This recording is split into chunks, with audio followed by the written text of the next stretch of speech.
السلام عليكم ورحمة الله وبركاته.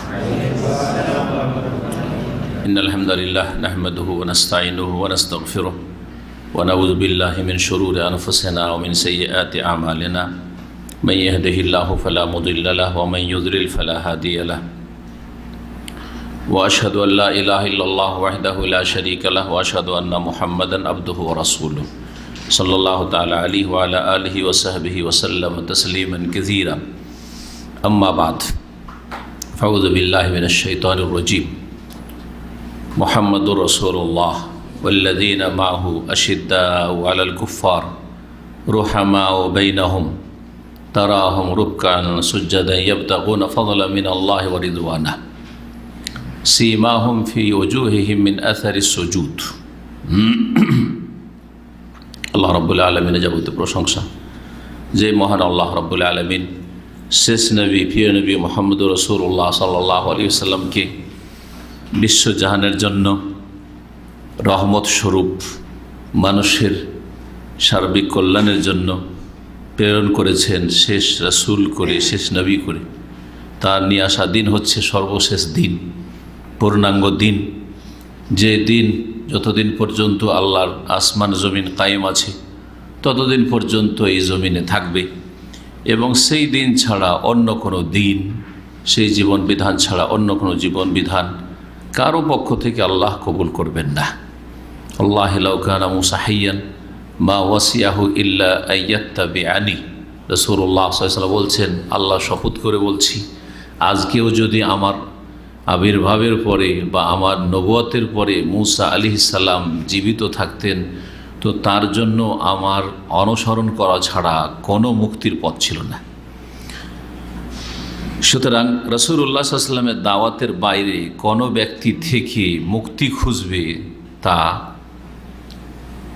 নেই, অসম্ভব শুধু বলবো না, এরকম কোনো মুক্তির পথই নেই। ইন্না দীনা ইনদাল্লাহিল ইসলাম, আল্লাহর মনোনীত দিন হচ্ছে ইসলাম। ধারাবাহিক আলোচনা আমাদের প্রতি শনিবারে 1441 হিজরিতে আমরা এখন আজকে 19 রবিউল আউয়াল 1441 হিজরি দর্শের পর্ব নম্বর হচ্ছে 15। বিষয়বস্তু হচ্ছে রাসূলুল্লাহ সাল্লাল্লাহু আলাইহি ওয়াসাল্লাম যে দ্বীন ইসলামের দাওয়াত নিয়ে এসেছিলেন আরবদের কাছে, বিশেষ করে প্রথমে মক্কার বাসিন্দাদের কাছে, কুরাইশদের কাছে, তারা যে এই দাওয়াতের বিভিন্নভাবে বিরোধিতা শুরু করলো, এই বিরোধিতার বা এই দাওয়াতের মোকাবেলার বিভিন্ন পন্থাগুলি তাদের কি ছিল, দাওয়াতের বিরোধিতার বিভিন্ন পন্থা বা উপায়। এর আগে আমরা যেখানে গিয়ে থেমেছিলাম গত সপ্তাহের আলোচনায়, সেটা হচ্ছে রাসূলুল্লাহ সাল্লাল্লাহু আলাইহি ওয়াসাল্লামের সামনে হজের মৌসুম আসলো। আরবরা যথাসাধ্য চেষ্টা করল যে হজের মৌসুমে আরবের বিভিন্ন অঞ্চল থেকে লোকজন আসবে হজ করতে, ওরা যাতে করে মুহাম্মদ সাল্লাল্লাহু আলাইহি ওয়াসাল্লাম সম্পর্কে ভালো কোনো ধারণা না নিয়ে যায়, জানতে না পারে প্রথম, আর যদি জানতে পারে তো যেন কোনো পজিটিভ সুধারণা না নিয়ে যায়, একটা কুধারণা নিয়ে যায় যে একজন খারাপ লোক এসছে, কুখ্যাত লোক, যে মানুষকে বিভ্রান্ত করছে, বাপদাদার ধর্মকে ভ্রান্ত ধর্ম বাতিল বলছে এবং উপাস্যদেরকে গালমন্দ করছে ইত্যাদি, আর সে একজন বিভ্রান্ত, নিজেই বিভ্রান্ত ইত্যাদি, এইসব যেন একটা ভুল ধারণা নিয়ে যায়। যারা সঠিক দাওয়াতের শত্রু যুগে যুগে তাদের এই চরিত্রটাই থেকেছে। আজকেও ইসলামের বাইরে থেকে যারা শত্রুতা করে ইসলামের, আর ইসলামের মধ্যে আছে জন্মসূত্রে কিন্তু শিরক বিদআতে লিপ্ত থাকার কারণে বিভিন্ন পথ এবং মতের অনুসারী হয়েছে, কোরআন সুন্নাহর পথ ছেড়ে দিয়ে, তাদের অবস্থা ঠিক ওই রকমই। যদি সহি দাওয়াত আপনি কোথাও দেন বা সহি দাওয়াত যদি কোনো দায়ী আলেম দেয়, তাহলে তার বিরোধিতায় বিভিন্ন রকমের তাদের পন্থা থাকে বা পন্থা অবলম্বন করে থাকে। মানুষকে কিভাবে দূরে সরিয়ে রাখা যায় বিভিন্নভাবে, বদনাম করে, যে কোনো উপায়ে ঠেকাতে হবে, আর যে কোনো রকমের মিথ্যা বলতে হোক অসুবিধা নেই। এই চরিত্রটা আসলে এই চরিত্র মুশরিকদের চরিত্র। এই চরিত্র হচ্ছে সরাসরি ইসলামের প্রথম দাওয়াত যে এই উম্মতের সৈয়দুল মুরসালিন খাতামুন নবীন মুহাম্মদ রাসূলুল্লাহ সাল্লাল্লাহু আলাইহি ওয়াসাল্লাম দিয়েছেন, তার শত্রুদের চরিত্র। শত্রুদের চরিত্র, এই চরিত্র ভালো চরিত্র না। এই চরিত্র যাদের ছিল তাদেরকে আল্লাহ ধ্বংস করেছেন। আবু জাহাল আর তার সাথী সঙ্গীদেরকে আল্লাহ ধ্বংস করেছেন। সুতরাং এই চরিত্র যার মধ্যে থাকবে, মিথ্যা বলে ঘৃণা ছড়াবে, আর তারপরে বিভিন্ন রকম মিথ্যা অপবাদ দিয়ে মানুষকে হক থেকে দূরে সরিয়ে রাখার চেষ্টা করবে, যে কোরআন সুন্নাহর দাওয়াতের ক্ষেত্রে যেই আচরণটা বিদআতপন্থীদের রয়েছে, এটা কিন্তু তাদের জন্য ধ্বংসাত্মক। হজের মৌসুমে তারা চেয়েছিল ঠেকাতে, জানতে দেব না, আর জানলেও ভুল ধারণা নিয়ে যান। কিন্তু কমপক্ষে লাভ এটা হলো যে ওদের এই প্রোপাগান্ডার কারণে লোকেরা জানতে পারল। আর এরা তো হাজী সাহেবরা প্রতিনিধি সারা বিশ্বের, যে যেখান থেকে এসছে। জাহিলিয়াতের যুগে হজ হইতো, তো এই হাজিরা নিজ নিজ এলাকায় এই খবর নিয়ে চলে গেল, আর পুরা আরব জগতে নবী করিম সাল্লাল্লাহু আলাইহি সাল্লামের খবরের প্রচার প্রসার হয়ে গেল যে একজন ব্যক্তি এসেছেন মক্কায়, তিনি বলছেন যে আমি নবী হয়েছি, শেষ নবী, আর তিনি একমাত্র আল্লাহর ইবাদতের দিকে আহ্বান করছেন, আর তিনি বলছেন তার কাছে আসমানি ওহী আসছে ইত্যাদি এসব কথাবার্তা ছড়িয়ে গেল। জি জি, অপপ্রচারে কখনো কখনো প্রসার ঘটে। হজের মৌসুম শেষ হয়ে গেল, কুরাইশরা নিজের বাড়িতে ফিরে আসলো, আর তারপরে তারা ঠান্ডা মেজাজে পরিকল্পনা বানাতে শুরু করলো যে মোহাম্মদ যে দাওয়াত শুরু করেছে এটাকে কি করে ঠেকানো যায়, এর মোকাবেলা কি করে করা যায়। এই ক্ষেত্রে তারা আপোষে বসে পরামর্শ করল এবং এই দাওয়াতকে নির্মূল করে দেওয়ার জন্য, এই দাওয়াতের মোকাবেলার জন্য বিভিন্ন পন্থা অবলম্বন করলো, যাতে করে এই দাওয়াতকে নিশ্চিহ্ন করে দেওয়া যায়, ঠান্ডা করে দেওয়া যায়। সংক্ষেপে আমরা কয়েকটি পয়েন্টে আলোচনা করব, আর এক একটি পয়েন্টকে তখন বিস্তারিতভাবে পেশ করব। প্রথম যে পদক্ষেপ ছিল তাদের দ্বীন ইসলামের দাওয়াতকে, রাসূলুল্লাহ সাল্লাল্লাহু আলাইহি সাল্লামের এই দাওয়াতকে ঠেকানোর জন্য, প্রতিরোধ করার জন্য, সেটা হচ্ছে ঠাট্টা উপহাস করা, এবং বেশি বেশি ঠাট্টা উপহাস করা। এত বেশি ওদেরকে নিয়ে মজাক উড়াও, এত বেশি এদেরকে নিয়ে উপহাস করো, যাতে করে এরা সমাজে মুখ দেখাবার যোগ্যতা না রাখে। মানুষকে নিয়ে যখন যেখানে যাবে সেখানেই শুধু ঠাট্টা মজাক করা হয়, তখন এই যোগ্যতা থাকে না মানসিক দিক থেকে যে মানুষের সামনে মুখ দেখাবো। যা লুকিয়ে থাকলে ভালো, নির্জনে থাকলে ভালো, মানুষের সাথে তখন আর দেখা সাক্ষাৎ করার মতো থাকে না। উদ্দেশ্য ছিল রাসূলুল্লাহ সাল্লাল্লাহু আলাইহি সাল্লামকে লাঞ্ছিত অপদস্থ করা এই উপহাসের মাধ্যমে। মুসলিমদেরকে যারা ইসলাম গ্রহণ করেছেন রাসূলুল্লাহ সাল্লাল্লাহু আলাইহি সাল্লামের হাতে হাত দিয়ে তাদেরকে লাঞ্ছিত অপদস্থ করা, এবং তাদের যে মনোবল রয়েছে বা মানসিক শক্তি রয়েছে সেটাকে দুর্বল করে দেওয়া। মানুষের মনোবল যখন দুর্বল হয়ে যায়, ভেঙে পড়ে, তখন আর কোনো কাজের যোগ্যতা থাকে না, কাজকর্ম করার যোগ্যতা হারিয়ে ফেলে। মনে যদি বল না থাকে আপনার দিনের দাওয়াত দেওয়ার, তো কি দাওয়াত দেবেন আপনি? মনের বলটা হচ্ছে সবচেয়ে শক্তিশালী জিনিস। সেটা আপনি এলমের লড়াই করেন অথবা আপনি অস্ত্রের লড়াই করেন, জি, কোরআনের লড়াই করেন আপনি বা সুলতানের লড়াই করেন আপনি, মনোবল আগে জরুরি। জি, এলেম আছে কিন্তু মনোবল নেই। এলেম অনেকের কাছে আছে কিন্তু হিম্মত নেই। এই জন্য চরমনাইদের কাছ থেকে শিরক বেদাত অনেক কিছু শিখেছেন, কথা বোঝা গেছে না? শিরক বেদাত ধর্মকর্ম অনেক কিছু তাদের কিতাবে আছে, কিন্তু তাদের কিতাবে একটা ভালো কথা আছে। আমি যেহেতু তাদের কিতাব পড়ে পড়ে বক্তব্য করেছি, প্রায় 9 ঘন্টার মতো বক্তব্য আছে, জানেন আপনারা, ধারাবাহিক, অনেক আগের 2005-06 দিকের। তো ওতে একটা কথা পড়েছিলাম ওই কিতাবগুলির মধ্যে, যার হিম্মত নেই তার কিম্মত নেই। ওদের কথা হচ্ছে যার হিম্মত নেই তার কিম্মত নেই, মানে মূল্য নেই। কিমত মানে মূল্য, আসলে ওটাকে কিম্মত করেছে বাংলা।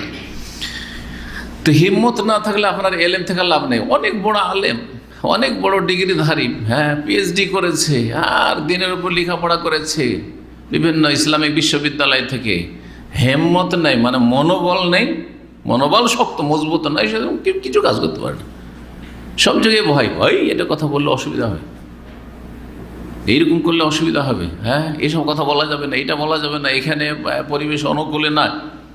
এই করতে করতে ওর মত এসে ওর উপর হামলা করে দিল, আর বলার সুযোগই হইল না।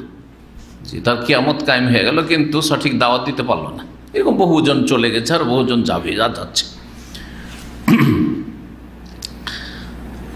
মনোবল দুর্বল করার উদ্দেশ্য, মনোবল দুর্বল হয়ে যাবে মুহাম্মদ রাসূলুল্লাহ সাথী সঙ্গীদের তার, সুতরাং তারা ঠান্ডা হয়ে বাড়িতে বসে যাবে, এই দাওয়াতি কাজ বন্ধ হয়ে যাবে।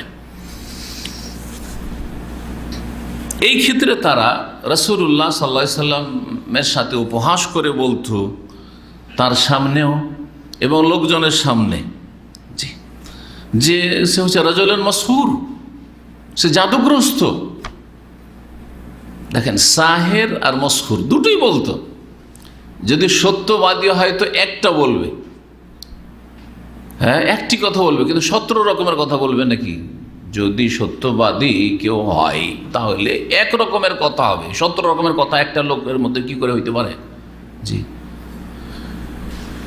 তো কি বলতো তারা? সাহেরও বলতো, মানে জাদুকর, ও জাদু করে কাউকে, হ্যাঁ, জাদুবিদ্যা জানে। আবার মসহুর মানে জাদুগ্রস্ত, তাকে জাদু করা হয়েছে, জাদুর লেগে গেছে। তো যাকে জাদুর লেগেছে সে আবার সাহের, জাদুকর কি করে হইতে পারে? আর জাদুকর হলে ওকে জাদুই বা কি করে লাগতে পারে? আবার কখনো কখনো উপহাস করতো শায়রুন মজনুন, কবি মোহাম্মদ, কবি, কবি এসব কোরআন যেগুলো বলছে এগুলো আসলে কাব্য রচনা করছে। আর মজনুন পাগল, কবি পাগল। জি, ভালো মানুষকে, সহি আকীদার আলেমকে পাগল বলা এটা কোনো ব্যাপারই না। জি, সহি আকীদার লোক, সহি আকীদার আলেমের সাথে বিদ্বেষ রাখলো, আরে ও একটা পাগল, পাগল। উদ্দেশ্যটা কি?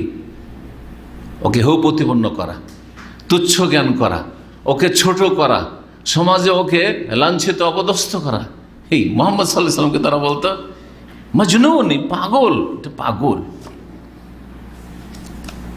আবার বলতো কাহেন, গণক, জ্যোতিষী, ইয়াতিহি শয়তান, রাত্রে ওর কাছে শয়তান আসে আর শিখিয়ে দেয়, আর তখন সকালবেলা শোনায় আর বলে এটা হচ্ছে কোরআন আসমান থেকে নাযিল হয়েছে। আউযুবিল্লাহ। আবার বলতো সাহেরুন কাযযাব, সাহেরুন কাযযাব। জি, যখন মুসা আলাইহিস সালামকে যখন মুজিজা দেখালেন, তখন ফেরাউন আর ফেরাউনের সাথী সঙ্গী ওরা কি বলেছিল? সাহেরুন কাযযাব, ইয়ে জাদুকর, মিথ্যুক। আর সমস্ত নবী রসুলগণের সাথে জাতির যারা অবাধ্য, জাতির যারা কাফের, যারা নাফরমান, তার এই আচরণটাই করেছে। যে আচরণ করেছে ফেরাউন এবং ফেরাউনের অনুসারীরা, ভক্তরা মুসা আলাইহিস সালামের সাথে, সে আচরণই করেছে আবু জাহাল, ফেরাউন এই উম্মতের, হ্যাঁ, মানে এই যুগের, সে উম্মতের যুগের ফেরাউন। নবী সাল্লাল্লাহু আলাইহি ওয়াসাল্লাম বলেছেন যে প্রত্যেক উম্মতে একটা করে ফেরাউন আছে, আর আমার উম্মতের ফেরাউন হচ্ছে আবু জাহাল। রাসূলুল্লাহ সাল্লাল্লাহু আলাইহি ওয়াসাল্লাম বলেছেন এই ফেরাউন আবু জাহাল, আর আবু জাহালের সাথী সঙ্গী যারা কুফফারে কুরাইশ এবং কুরাইশদের যারা নেতামাতা, নেতৃস্থানীয় ব্যক্তি, যারা বিরুদ্ধাচরণ করেছে ইসলামে এবং মুসলিমে, রাসূলুল্লাহ সাল্লাল্লাহু আলাইহি ওয়াসাল্লামে, তারা এই কথা বলেছে মুহাম্মদ সাহির, কাযযাব, মিথ্যুক, জাদুঘর। আরও বলতো মুফতারির, মুতাকাউল, মুফতারির মানে বানিয়ে বানিয়ে কথা বলে, মন গড়া কথা বলে, গাঁজাখড়ি কথা বলে। মুতাকাউল মানে নিজের পক্ষ থেকে কথা বলে। ইফতেরা মানে কোনো কিছু রচনা, নিজে রচনা করে আর নিজে বানিয়ে সানিয়ে কথা বলে। এইরকম বিভিন্ন রকমের অপবাদ দিত আর গালমন্দ করত। এমনকি তারা যখন দেখত যে মুহাম্মদ সাল্লাল্লাহু আলাইহি ওয়াসাল্লাম কোনো দিক থেকে আসছেন অথবা যাচ্ছেন, তখন তার দিকে কড়া নজরে দেখত কড়া নজরে। জি, একটা লোক যাচ্ছে, আর যদি আপনি দেখেন একবারে, আমরা নিজেদের ভাষা আঞ্চলিক ভাষা বলি, গর গর করে দেখাও, হ্যাঁ, একদম চোখ গরম করা। কি বলেন আপনারা, কি বলেন? হ্যাঁ, এক নজর তো একবার দেখলেন আর দেখলেন না, মনে হচ্ছে খেয়েই নিব গে, চোখ দিয়ে খেয়ে নিব গে, বোঝা গেছে না? কড়া নজরে দেখা বা চোখ গরম করে দেখা, এই করত।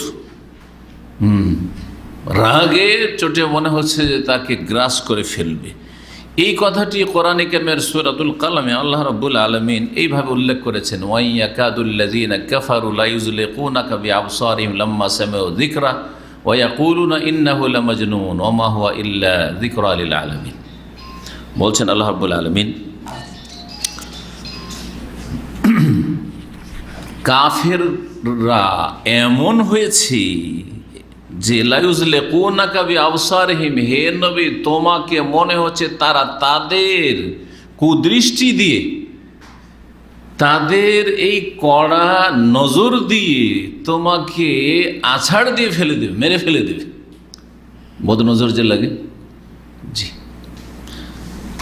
লাম্মা সামিউ যিকরা, কখন এরকম করা শুরু করলো তোমার সাথে? তুমি তো তাদের মধ্যে ছিলে একজন বিশ্বস্ত ব্যক্তি, একজন অতি প্রিয় ব্যক্তি এবং সত্যবাদী তুমি ছিলে, কিন্তু কখন তারা এরকম তোমাকে বড়ই কড়া নজরে দেখা শুরু করলো? লাম্মা সামিউ যিকরা, যখন আল্লাহ প্রদত্ত উপদেশ তারা শুনলো, যিকর কোরআনে কারীমের কথা যখন শুনলো, জি মোহাম্মদ কি শোনাইতে লাগলো রে, আর এ কি করতে লাগলো এইসব। ওয়া ইয়াকুলুন, এবং এই কাফেররা বলতে শুরু করলো, ইন্নাহু লামাজনুন, এ মোহাম্মদ হচ্ছে নিশ্চিত একজন পাগল। অথচ ওয়া মা হুয়া ইল্লা যিকরুল লিল আলামিন। জি, এ হচ্ছে বিশ্বজাহানের জন্য কোরআনে কারীম একটি উপদেশ, একটি নসিহত। এবং যখনই তারা দেখত, তারা তাকে নিয়ে উপহাস করত, এই বলে উপহাস করত। কোরআনে কারীমে এই কথাগুলি রয়েছে বিভিন্ন আয়াতে। আর এক আয়াতে রয়েছে আহাযাল্লাযী ইয়াযকুরু আলিহাতাকুম, আপোষে কথা বলছে কাফেররা, কাফের নেতারা, আর একে অপরকে বলতে, আরে এই লোকটা তোমাদের দেবদেবীকে গাল দেয়, এই লোকটা আমাদের ধর্মের সমালোচনা করে, এই লোকটা আমাদের মাবুদকে গালমন্দ করে, এই লোকটা এইরকম। এইভাবে ঠাট্টা মজাক উপহাস অহেয় প্রতিপন্ন করত। রাসূলুল্লাহ সাল্লাল্লাহু আলাইহি ওয়াসাল্লামের সাথে আচরণ করত। আর যখন দুর্বল সাহাবায়ে কেরাম, কিছু কিছু সাহাবী ছিলেন যারা প্রভাবশালী ছিলেন, বংশীয় তাদের প্রভাব ছিল। আর আপনারা জানেন যে মক্কায় বা আরবে গোত্রীয় শাসন ছিল। তো গোত্রীয় শাসনে যার বংশ বড় এবং যে ব্যক্তি প্রভাবশালী, ধন সম্পদ প্রভাবশালী, তারপরে জনবলে প্রভাবশালী, বংশ বড়ই শক্তিশালী, তাদের বিরুদ্ধে কোনো রকম অ্যাকশন নিত না। ওদেরকে বলতে ছেড়ে দাও, উপেক্ষা করো। আপনাদের অনেকের সাথে এরকমটা করে। অনেকে এসে আমাকে বলে যে শেখ, আমি যতদিন থাকি আর আমি সহি শুদ্ধ নামাজ পড়ি, আমাকে কিছুই বলে না। আমি কিতাব কিনে মসজিদে রেখেছি, ও রাখা থাকে, কিন্তু যখনই ওখান থেকে চলে আসি তখন কিতাবগুলিকে সরিয়ে দেয়, মসজিদ থেকে কিতাবগুলোকে কি করে, সরিয়ে দেয়, কিন্তু তার সাথে সরাসরি বিরোধিতা করে না। আমি বলেন, আপনার সাথে বিরোধিতা করে না, আপনি যে কয়দিন থাকেন আপনার মতো করে নামাজ পড়েন, সহি নামাজ পড়েন, শুদ্ধ সৌদি আরবে যেমন সহি নামাজ শিখেছেন সেই রকম নামাজ পড়েন, বিদাত মুক্ত নামাজ পড়েন, মোনাজাত সম্মিলিত করেন না আপনি, তারপরেও কিছু বলেন। আপনি তাদের মিলাদ কিয়ামে হাজির হন না, তাও কিছু বলে না। আর আরেকজন গেলে তাকে মসজিদ থেকে পিটিয়ে গলা ধাক্কা দিয়ে বের করে দেয়। কেন? পার্থক্যটা বুঝেন? এটা অনেকে বুঝে না। ও মনে করে যে আমার গ্রামের লোকেরা খুব ভালো মানুষ, বিদাতি হইল খুব ভালো মানুষ, সেই জন্য আমার সাথে এরকম খারাপ আচরণ করে, আমাকে মসজিদ থেকে ধাক্কা দিয়ে বের করে না। আমি তখন বলি যে রহস্য হচ্ছে যে আপনি প্রবাসী, আর আপনি একটা ভালো পোস্টে চাকরি করেন, যথেষ্ট পয়সাওয়ালা মানুষ, বা ইউরোপে থাকেন, আমেরিকাতে থাকেন, আপনার কাছে তারা কিছু নুন খাওয়ার আশা রাখে, আপনার কাছে। তারপরে আপনার প্রভাব প্রতিপত্তি যে রয়েছে ওইটাকে একটু ভয় করে, আপনার পয়সাকে ভয় করে। আপনার যখন পয়সা আছে, পয়সা দিয়ে দেশে প্রশাসনকেও কেনা যায় অনেক ক্ষেত্রে, ওটাও ভয় করে। আবার আপনার বংশ হয়তো শক্তিশালী, সেটাকেও ভয় করে। এই কারণে যতদিন আপনি আছেন, বরং এক ভাই ওদের সিলেট থেকে, অনেক পুরাতন কেসা বলছে আমি যদি কোনো কথা বলি আমার মুখের সামনে কিছু বলবে না, মুখের সামনে কিছু বলবে না। আরও একটু অতিরিক্ত রহস্য স্বরে বলছে মুখের সামনে কিছু বলে না, কিন্তু যখন আমি চলে যাই তখন ওই যে মোল্লাজি আছে যে মসজিদের ইমাম নামাজ পড়ায়, মোল্লা বলে আরে ওর কথা বাদ দাও, ছাড়ো, ওর কথা শুনিও না, সামনে কিছু বলবে না, সামনে চুপ। কিন্তু যখন চলে যায় তখন বলে ওর কথা ওকে বলতে দাও, ওকে ওর মতো চলতে দাও, আর তোমরা ওর কথা শুনিও না, কারণ ওর সাথে সরাসরি সংঘাতে আসতে চাই না। হ্যাঁ, ওর কাছ থেকে যা পাই তাই ভালো। মসজিদের জন্য কিছু পেয়ে যাব, মাদ্রাসার জন্য কিছু পেয়ে যাব, এতিমখানারও কিছু পেয়ে যাব, হ্যাঁ, গ্রামের জন্য কিছু পেয়ে যাব। সুতরাং থাক, ওকে ওর মতো করতে দাও, কিন্তু ওর ধর্মকর্ম নিও না, ওর তরিকাটা তোমরা নিও না। কিন্তু একটা গরিব যদি এখান থেকে যায় সহি নামাজ নিয়ে, সহি আকিদা নিয়ে, তাহলে ওর খবর আছে। ও জানছে যে মারলেও কিছু হবে না, একে মসজিদে ধাক্কা দিয়ে বের করে দিলেও কিছু হবে না, তখন ওই আচরণটা করে। এই আচরণগুলি কাদের? এই আচরণগুলি হচ্ছে আরো মুশরিকদের, যারা রাসূলুল্লাহ সাল্লাল্লাহু আলাইহি ওয়াসাল্লামের প্রথম ইসলামের দাওয়াতের বিরোধিতা করেছিল, শত্রুতা করেছিল।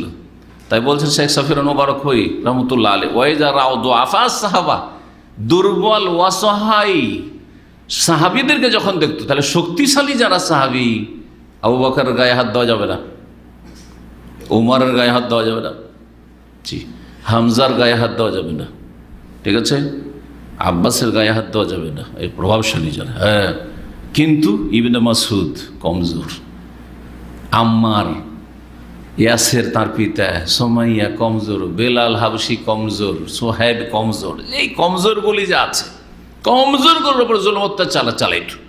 আর এটা দিয়ে বাকি যারা একটু প্রভাবশালী সাহাবী, যারা একটু বংশীয় প্রভাব বা ধন সম্পদের প্রভাব রাখে, ওদের গায়ে হাত দিত না, কিন্তু ওদেরকে একটা মেসেজ দিত যে দেখছো তোমাদের সামনে এইরকম করে শাস্তি দিচ্ছি, হ্যাঁ, তোমরাও যদি চুপ হতো তোমাদের এইরকম হতে পারে। এটাই ছিল উদ্দেশ্য। যখন সাহাবায়ে কেরাম কমজোরকে পেত, তখন তাদেরকে নিয়ে আরো বেশি উপহাস করত। গরিব, দাস, গোলাম, ওদেরকে বলতো দেখো দেখো দেখো, এরে সারা দুনিয়ার রাজা চলে এসছে, সারা বিশ্বের বাদশাহ চলে এসছে, যা মুলুকুল। আর একটা গরিব মানুষকে যদি কেউ বলে হ্যাঁ দেশের রাষ্ট্রপতি চলে এসছে, কত বড় ঠাট্টা উপহাস, এ উপহাস করতে। আর শারীরিকভাবে নির্যাতনও করতো, কিন্তু না, প্রথম দিকে নির্যাতন শুরু হয়নি। কিন্তু এখন আমরা প্রথম পদক্ষেপ যে কাফেরদের ছিল ইসলাম বিরোধিতা এবং ইসলামী দাওয়াতকে নিভিয়ে দেওয়ার বা ইসলামের জ্যোতিকে নিভিয়ে দেওয়ার, সেটা নিয়ে আলোচনা করছি। আল্লাহ রাব্বুল আলামিন এই বদ আচরণ যে কাফেরদের ছিল সে সম্পর্কে কোরআনে কারীমে ইরশাদ করছেন, ইন্নাল্লাযীনা আজরামু কানু মিনাল্লাযীনা আমানু ইয়াদহাকুন। সূরাতুল মুত্তাফিফিনে রয়েছে আমার ভারত, ইন্নাল্লাযীনা আজরামু, নিশ্চয় যারা অপরাধী, মুজরিম, যারা অপরাধী, কানু মিনাল্লাযীনা আমানু, তারা ঈমানদার মুমিন মুসলিম সাহাবায়ে কেরামদেরকে নিয়ে ইয়াদহাকুন, হাসাহাসি করত, ওদেরকে নিয়ে হাসি মজাক করতো। ইয়াদহাকুন ওয়াইযা মাররু বিহিম, আর যখন ওই দুর্বল সাহাবীরা তাদের পাশ দিয়ে অতিক্রম করত, ইয়াতাগামাজুন, তখন চোখ টিপি দিয়ে তাদেরকে নিয়ে ঠাট্টা মশকরা করতো, উপহাস করত। চোখের ইশারাতেও উপহাস করা হয়, চোখের ইশারাতেও মানুষকে কি করা হয়, হেউ করা হয়, হাতের ইশারাতেও করা হয়, মাথা ঝুঁকিয়েও করা হয়, আর কথার করা হয়, হয় না? জি হ্যাঁ। ওয়াইদান কালাবু ইলা আহলিহিম, আর এই প্রভাবশালী নেতা মাথারা যখন নিজের পরিবার পরিজনে ফিরে আসতো মিটিং সিটিং থেকে, আর দোস্ত বন্ধুদের বৈঠক থেকে যখন বাড়িতে আসতো, ইনকালাবু ফাকিহিন, বড়ই আমোদ ফুর্তির সাথে বাড়িতে ফিরে আসতো। এদের খুশির শেষ নাই। আজকে এই যারা নতুন নতুন সব ইসলাম গ্রহণ করেছে, মোহাম্মদের সাথ দিয়েছে, আমাদের বাপদাদা ধর্ম ছেড়ে দিয়েছে, ওদেরকে ভালো করে এই করেছি সেই করেছি, আর এগুলো নিয়ে বাড়িতে এসে গল্প গুজব শুরু করত, খুব আমোদ ফুর্তি করত। ওয়াইদা রাআউহুম ক্বালু ইন্না হাউলাই লাদাল্লুন, আর যখন এই নিউ মুসলিমদেরকে দেখতো, সাহাবায়ে কেরামদেরকে, কমজোর দুর্বল অসহায় মুসলিমদেরকে দেখতো, তখন বলতো, আরে ইরা তো পথভ্রষ্ট, বাপদাদার রাস্তা হারিয়ে দিয়েছে, গোমরা। জি, তাহলে সহি আকীদার আলেমদেরকে ওয়াহাবি আর গোমরা বলা এটা কোনো নতুন ইতিহাস নয়। কোরআন সুন্নাহর দলিল মোতাবেক আপনি জীবনযাপন করছেন, দলিল ছাড়া এক পা বাড়াইতে চান না, কত সুন্দর কথা। তারপরও গোমরা আপনারাই, আর আহলে হক হচ্ছে ওরা, বলছে না, হকপন্থী ওরা, যাদের সব কিছুই বাতিল, যাদের ধর্মকর্ম হচ্ছে শিরকি ধর্ম, আকীদা হচ্ছে শিরকি আকীদা, বিদাতি আকীদা, আমলগুলি হচ্ছে বেদাতে ভরা, নামাজ শুরু হচ্ছে 3 বিদাত দিয়ে, শেষ হচ্ছে আরও বেশ কিছু বেদাত দিয়ে, সুন্নত নাই বেদাত আছে, তারা আহলে হক। জি হ্যাঁ, হক্কানি আলেম, তাদের আলেমরা হচ্ছে হক্কানি আলেম, সব কথা নাই। আর যদি কোরআন এবং হাদিসের কথা বলেন তো আপনি হচ্ছেন বাতিলপন্থী। আরে গোমরা, গোমরা কত লোকে গোমরা করবে ও, হ্যাঁ, ও গোমরা করছে, ওর ছেলেরা যেন এরকম গুনার নাম করে। দেখেন না, শোনেন না? জি,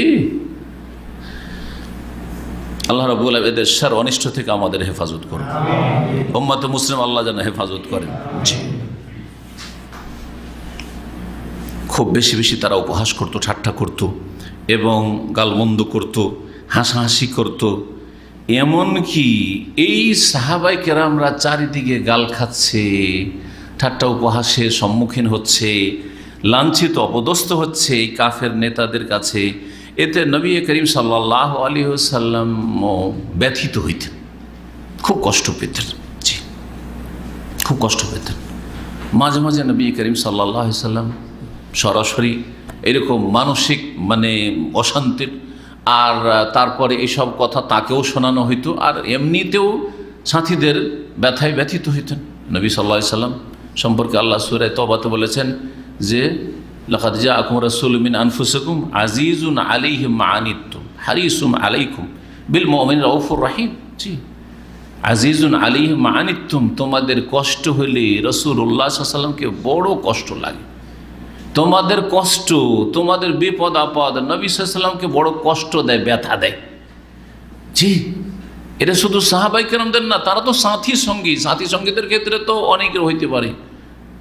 একবারে এই উম্মতের শেষ ব্যক্তি পর্যন্ত কেউ যদি কষ্ট পায় তো রাসূলুল্লাহ সাল্লাল্লাহু আলাইহি ওয়াসাল্লাম তার কষ্টে ব্যথিত, কষ্ট পান। জি, আল্লাহ রাব্বুল আলামিন তাই নবী সাল্লাল্লাহু আলাইহি ওয়াসাল্লামকে সান্ত্বনা দিচ্ছেন বেশ কিছু কোরআনে কারীমের আয়াতে। আল্লাহ বলছেন, ওয়ালাকাদ না'লামু, হে নবী আমি ভালো করে জানি, আন্নাকা ইয়াযীকু সাদরুকা বিমা ইয়াকুলুন, এই কাফের মুশরিকেরা যা বলছে তোমাকে এবং তোমার সাথী সঙ্গীদেরকে, এতে তোমার মনও কষ্ট হচ্ছে। ইয়াযীকু সাদরুকা, তোমার মনটা যেন সংকীর্ণ হয়ে আসছে, মানে আর বরদাস্ত করা যাচ্ছে না, বরদাস্তের বাইরে। বিপদ আপদ, বালা মুসিবত, কষ্ট বরদাস্ত করতে করতে করতে একবারে অন্তরটা সংকীর্ণ হয়ে আসে, আর সামলাতে পারছেন, আর থামতে পারছেন। এইটাকে ইয়াযীকু সাদরুকা, তোমার দিলটা, তোমার হৃদয়টা সংকীর্ণ হয়ে যাচ্ছে, তং হয়ে যাচ্ছে তাদের কথার কারণে। তারপরে আল্লাহ রাব্বুল আলামিন নবী সাল্লাল্লাহু আলাইহি ওয়াসাল্লামের যে অবস্থা, মানসিক অবস্থা, এই কথা উল্লেখ করার পরে সান্ত্বনা দিচ্ছেন এবং কিছু তাকে আমল শিখিয়ে দিচ্ছেন। কিছু তাকে কি শেখাচ্ছেন? জি, কিছু ওয়াজিফা, কিছু কাজ করতে বলছেন। এই কাজগুলি করো, তাহলে তোমার অন্তরে যে সংকীর্ণতা চলে আসছে, তোমার অন্তরে যে অশান্তি সৃষ্টি হচ্ছে, মানসিক যে পীড়াই তুমি ভুগছো, এটা থেকে তুমি মুক্তি লাভ করবে। এগুলিতে আমাদের জন্য অনেক শিক্ষার বিষয় রয়েছে, এতে আমাদের জন্য অনেক শিক্ষার বিষয় রয়েছে। আল্লাহ রাব্বুল আলামিন বলছেন, ফাসাব্বিহ বিহামদি রাব্বিক, সুতরাং তুমি রবের তসবির সাথে সাথে, ফাসাব্বিহ বিহামদি রাব্বিক, রবের প্রশংসার সাথে তসবিহ করো। তাহলে বোঝা গেল এখানে যে আল্লাহ রাব্বুল আলামিন তসবিহ করতে বললেন। তসবিহ করা মানে সুবহানাল্লাহ পাঠ করা, কমপক্ষে সংক্ষিপ্ত তসবিহ হচ্ছে কি সুবহানাল্লাহ। বড় তাসবিহ আছে, সুবহানাল্লাহি ওয়া বিহামদিহি, সুবহানাল্লাহি ওয়া বিহামদিহি সুবহানাল্লাহিল আযীম, সুবহানাল্লাহি ওয়া বিহামদিহি আদাদা খালকিহি, আছে না? জি হ্যাঁ। তো ফাসাব্বিহ, তসবিহ করো তুমি, বিহামদি রব্বিকা, তোমার প্রতিপালকের প্রশংসা বিজড়িত। তাহলে আল্লাহর তসবিহও করো, পবিত্রতা ঘোষণা করো, আর প্রশংসাও করো। তাহলে সুবহানাল্লাহ বললে, আলহামদুলিল্লাহ বললে, বিপদ আপদে, বালা মুসিবতে, শারীরিক বালা মুসিবত হোক আর মানসিক বিপদ আপদ হোক, তাতে কি হয়? অন্তর প্রশস্ত হয়ে আসে এবং অন্তরে বরদাস্ত করার মতো ক্ষমতা তৈরি হয়। এগুলো হচ্ছে চিকিৎসা, এগুলো হচ্ছে মানসিক রোগের চিকিৎসা। অনেকে আজকাল কিন্তু মানসিক রোগে বেশি ভুগছেন, মানসিক রোগী। শারীরিক দিক থেকে আপনি সুস্থ, কিন্তু মানসিক অশান্তিতে। যত মানুষের ধন সম্পদ বাড়ছে, সচ্ছলতা আসছে, ভোগবিলাসের সামগ্রী বেশি হচ্ছে, তত মানসিক অশান্তি বাড়ছে পৃথিবীতে। কিন্তু ভোগবিলাসের সামগ্রী বেশি হওয়ার কারণে পারিবারিক অশান্তি, পারিবারিক অশান্তি। এক সময় মোবাইলই ছিল না, সুতরাং একজন মহিলা যদি স্বামী দূরেও থাকে, কারো সাথে যোগাযোগ করা অত সহজ ছিল না। বাইরে বেগানা কোনো পুরুষের সাথে যোগাযোগ করা অত সহজ ছিল না। সরাসরি কথাবার্তা হওয়ার সুযোগ না হইলে এই সুযোগ ছিল না, তাই না? মোবাইল হলো, ফেতনা কিছুটা বাড়লো। মোবাইল হচ্ছে বিলাসিতা, এমন কোনো ফরজ কাজ না। কিন্তু আমাদের জীবনটা এমন হয়ে গেছে যে আপনার যে মোবাইলটা আছে, আজকে যদি আপনার কাছ থেকে নিয়ে নেওয়া হয়, বা নেট, শুধু মোবাইলও নেওয়া হয় না, নেট শেষ হয়ে গেছে, একটা দিন 24 ঘন্টা আপনার কাছে নেট নেই, মনে হচ্ছে যে মাটির তলে চলে গেছেন আপনি, তাই না? এত লাগছে অশান্তি, কষ্ট লাগছে যে মনে হচ্ছে আমি দুনিয়াতে না, দুনিয়ার নিচে কোথাও মাটির তলায় আছি, তাই না? দুনিয়ার সাথে কারোর সাথে যোগাযোগ নেই। কি অবস্থাটা হয়েছে, ফিলিংটা আপনি দেখেন। আর না তো মোবাইলটাকে বন্ধ করে রেখে দেন, বরদাস্ত করতে পারবেন না আপনি। মোবাইলটাকে অফ করে রেখে দেবো যে 3 দিন আমি মোবাইল ছুঁবো না। দেখেন কি অবস্থা, আপনার অবস্থা কি হয় দেখবেন। অথচ মোবাইল হচ্ছে একটা কি বিলাসিতা। মানুষের জীবনে 3 রকমের প্রয়োজন রয়েছে, ওলামারা বলেছেন। এটা ফিকহের সাবজেক্ট বলছি। মানুষের জীবনে 3 রকমের প্রয়োজন, বলবো না, 3 রকমের জিনিস মানুষের জীবনে রয়েছে যেগুলো মানুষ ব্যবহার করে। একটা হচ্ছে জরুরিয়াত, আরেকটা হাজিয়াত, আর একটা হচ্ছে তাহসিনাত। তাহসিনাত বা জিনাত। জরুরিয়াত একবারে জরুরি, এমন কিছু জিনিস মানুষের জন্য প্রয়োজন, আপনার জন্য, আমার জন্য, বা প্রত্যেক মানুষের জন্য, যেই জিনিসগুলি না হইলে আপনি অচল।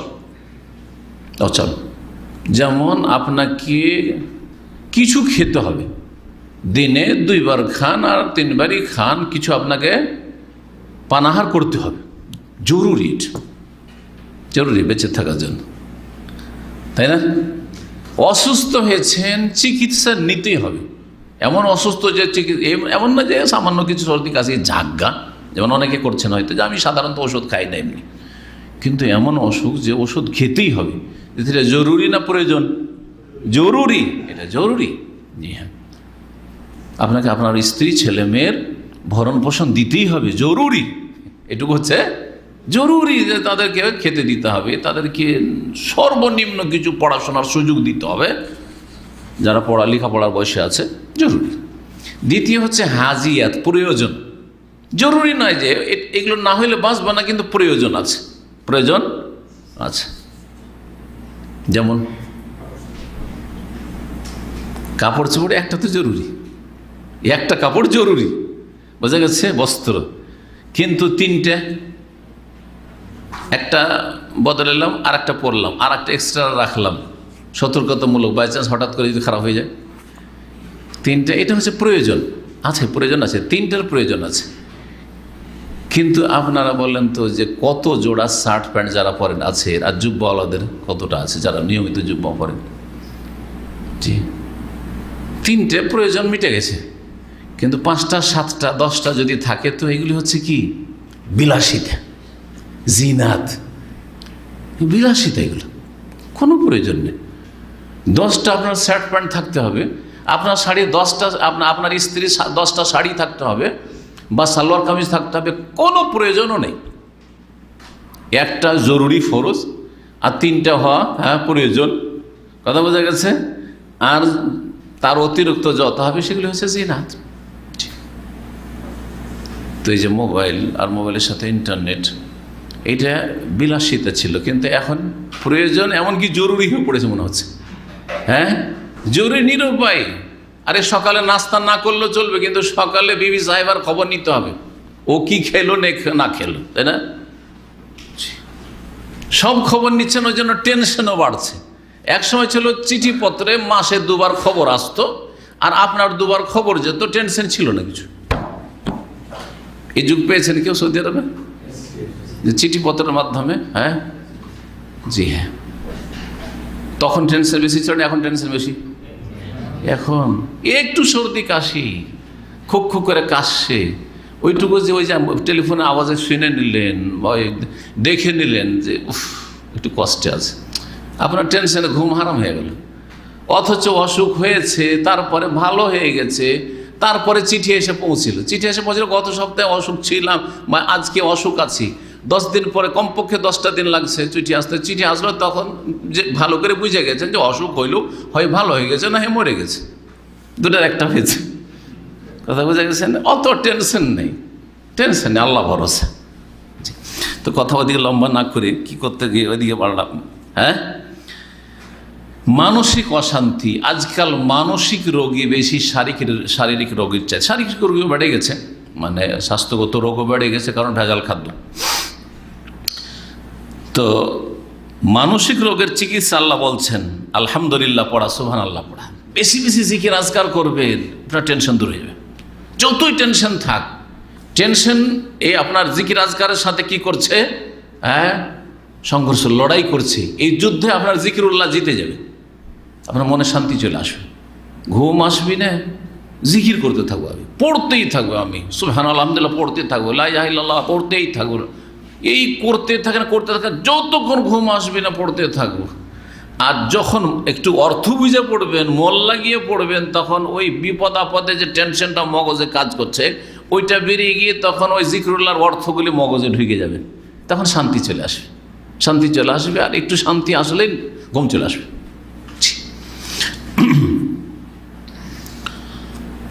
তৃতীয় চিকিৎসা বলছেন মানসিক অশান্তির, নবী সাল্লাল্লাহু আলাইহি ওয়াসাল্লাম যে মানসিক অশান্তি, ওয়াকুম মিনাস সাজিদিন, তুমি সেজদাকারীদের দলভুক্ত হও, মানে বেশি বেশি আল্লাহকে কি করো? সেজদা করো। শুধু সেজদা বেদাতীদের মতো না, না না না না, নামাজ এমনি যতগুলো কোরআনে বা হাদিসে সেজদা শব্দ এসছে, সেজদা মানে হচ্ছে নফল সালাত। সেজদা মানে হচ্ছে ফরজের রক্ত হলে ফরজ সালাত, আর না হলে নফল সালাত, নফল নামাজকে সেজদা বলা হয়েছে। ওয়াকুম মিনাস সাজিদিন, আর সেজদা নামাজের সালাতের গুরুত্বপূর্ণ একটা রুকুন, সেজন্য সেজদা বলে একটা অঙ্গ বলে কুলকে পুরো নামাজকে উদ্দেশ্য করা হয়েছে। যেমন ওয়ারকাউ মার রাকেই, রুকুকারীদের সাথে রুকু করো, মানে কি খালি রুকু করো না? সাল্লু মাল মুসল্লিদের সাথে নামাজ পড়ো।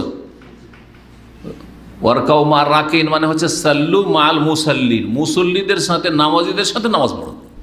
তার নামাজের রুকুর একটা অংশকে নিয়ে গোটা নামাজকে এখানে বোঝানো হয়েছে, ঠিক ওই রকমই। জি, বাকি নামাজের বাইরে সেজদা, শুধু সেজদায় শুকুর, কোনো খুশির খবর হলে সেজদা শুকুর করবেন।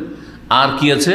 সেজদায় তেলাওয়াত, সেজদা সোহত নামাজের ভিতরে, নামাজের সাথে সংশ্লিষ্ট সেজদায় তেলাওয়াত। তৃতীয় কোনো সেজদা নাই, কিন্তু আমাদের তবলিগি ভাইদের, বেদাতি ভাইদের একটা সেজদা আছে।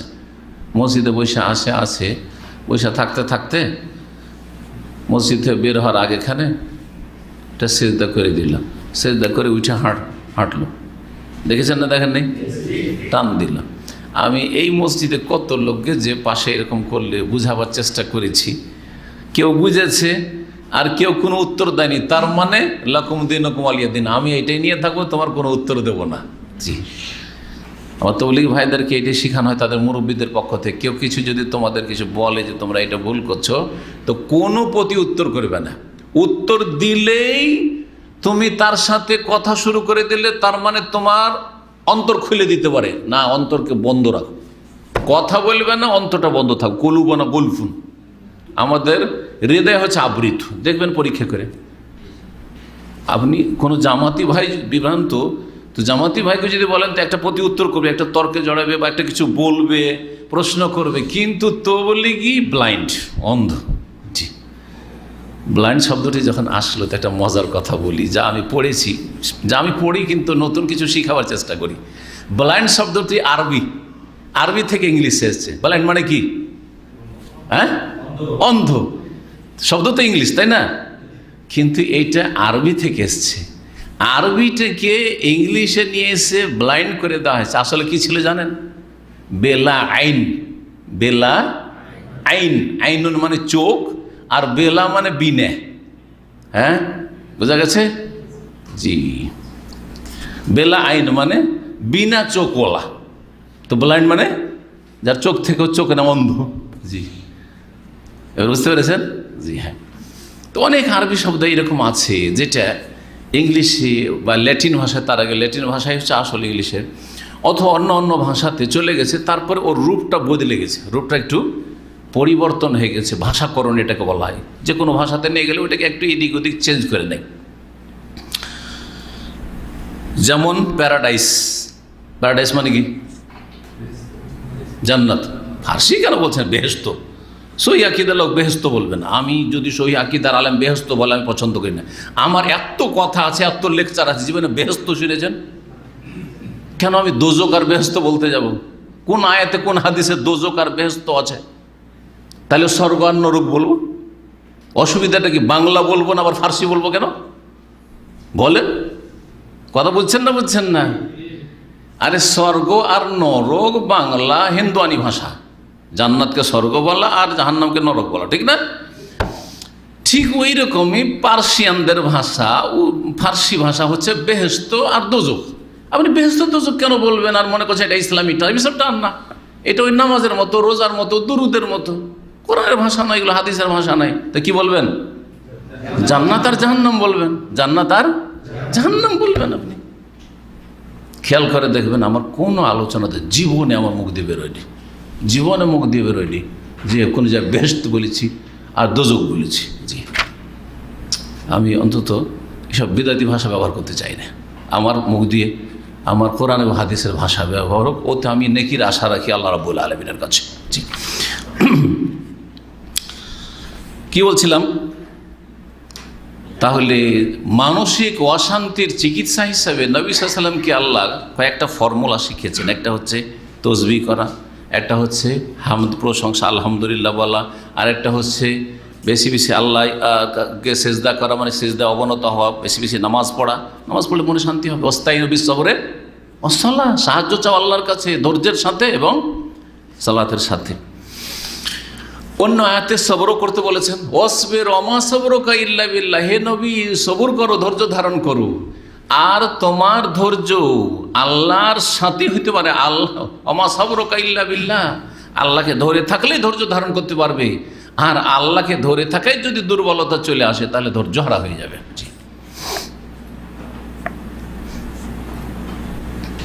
আরও বলছেন, ওয়াবুদ রাব্বাকা হাত্তা ইয়াতিয়াকাল ইয়াকিন, এবং তুমি তোমার রবের ইবাদত করতে থাকো তোমার মৃত্যু আসা পর্যন্ত। জি, আজীবন তুমি কি করতে থাকো? প্রতিপালকের ইবাদত করতে থাকো। তাহলে এখানে শেখানো হয়েছে ইস্তিকামা, অটলতা, অবিচল থাকা। এটাও একটা চিকিৎসা। আপনার মানসিক অশান্তি হচ্ছে, আপনি বিচলিত হবেন না। আপনার যেন পদস্খলন না ঘটে। আমার আমল কমে গেছে কারণ আমি মানসিক পেরেশানির কারণে ভালো করে নামাজ পড়তে পারছি না, ভালো করে আমি দোয়া কালাম করতে পারছি না, ভালো করে আমাকে কিছুই ভালো লাগছে না। না না, এসব কথা একজন দিনদার লোক বলবে না, বরং আরও বেশি ধরবে। শয়তানকে সুযোগই দেবে না, শয়তানকে সুযোগই দেবে না। এখানে তো শয়তান সুযোগ নিচ্ছে আপনাকে। একজন মুমিনের যখন মানসিক অশান্তি হয় বা শারীরিক অশান্তি হয়, পীড়ায় যখন ভোগে, তো জিন শয়তান খুশি হয়। জিন শয়তান আমার দুশ্মন, আপনার দুশ্মন, যেমন যারা আশেপাশে আছে হিংসু, তারা খুশি হবে আপনি অসুস্থ হইলে।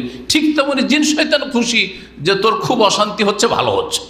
আপনি কেন শয়তানকে সুযোগ দেবেন? আপনি সুতরাং অবিচল থাকেন। ওয়াবুদ রাব্বাকা, রবের ইবাদত চালিয়ে যাও। যতই পেরেশানি বাড়ুক, আমি ইবাদতে কমতি করব না। আমি জিকির আজকারে কমতি করব না। আমি নেক আমলে কমতি করব না। আমি হাত্তা ইয়াতিয়াকাল ইয়াকিন, তোমার মরণ আসা পর্যন্ত। আল্লাহ রাব্বুল আলামিন আরও সান্ত্বনা দিয়েছেন প্রিয় নবী মুহাম্মদ রাসূলুল্লাহ সাল্লাল্লাহু আলাইহি ওয়াসাল্লাম। এই আয়াতগুলি সূরাতুল হিজরের শেষ আয়াত, এটা দিয়ে শেষ হয়েছে সূরা হিজরের আয়াত। আল্লাহ রাব্বুল আলামিন আরও নবী সাল্লাল্লাহু আলাইহি ওয়াসাল্লামকে সান্ত্বনা দিয়েছেন সূরা হিজর আয়াত নম্বর 95 থেকে 99, ইন্না কাফাইনাকাল মুস্তাহজিঈন। জি, নিশ্চয়ই যারা উপহাসকারী তাদের থেকে তোমাকে রক্ষা করার জন্য আমি আল্লাহ যথেষ্ট। তাহলে নবী সাল্লাল্লাহু আলাইহি ওয়াসাল্লামকে যেন বলা হচ্ছে এই সূরা হিজরে যে তুমি তোমার কাজ করো, আমি আমার কাজ করছি। তোমার কাজ বলে দিলাম তাসবিহ, জিকির, আল্লাহর প্রশংসা করা, তারপর দিনের ওপর অবিচল থাকা, বেশি বেশি সালাত আদায় করা এবং আল্লাহর কাছে সাহায্য চাওয়া, ধৈর্য ধারণ করা ইত্যাদি। আর আমার কাজ হচ্ছে যে আমি অনিষ্ট থেকে তোমাকে রক্ষা করব এই জালেম কাফেরদের। ইন্না কাফাইনাকাল মুস্তাহজিঈন। কারা এই উপহাসকারী? আল্লাযীনা ইয়াজআলুনা মা আল্লাহি ইলাহান আখার, যারা আল্লাহর সাথে অন্য উপাস্য সাব্যস্ত করেছে। ফাসাউফা ইয়ালামুন, তারা শীঘ্রই জানতে পারবে এর কুপরিণাম, এর জন্য যে মহাশাস্তি রয়েছে তারা অচিরেই জানতে পারবে। ফাসাউফা ইয়ালামুন। জি, আল্লাহ রাব্বুল আলামিন আরও বলছেন নবী সাল্লাল্লাহু আলাইহি ওয়াসাল্লামকে সান্ত্বনা দিতে গিয়ে যে দেখো এই কাফেররা যারা আজকে তোমাদেরকে কষ্ট দিচ্ছে বিভিন্নভাবে, এই তাদের জুলমের পরিণাম তাদেরকে বরদাস্ত করতে হবে, তাদের ওপর এর পরিণাম কুপরিণাম আসবে, যে তাদের ওপর শাস্তি নেমে আসবে, এটা তাদের জন্য আরও বিপজ্জনক হবে। এই বলে সূরা আনামের আয়াত নম্বর 10 আল্লাহ রাব্বুল বলেছেন, ওয়ালাকাদ উস্তুহজিয়া বিরুসুলিম মিন ক্বাবলিকা, হে নবী তোমার পূর্বে অনেক রসুলকে নিয়ে উপহাস করা হয়েছে। শুধু তোমার সাথে ঠাট্টা মজাক করা হয়নি, সব রসুলকে নিয়ে ঠাট্টা করা হয়েছে।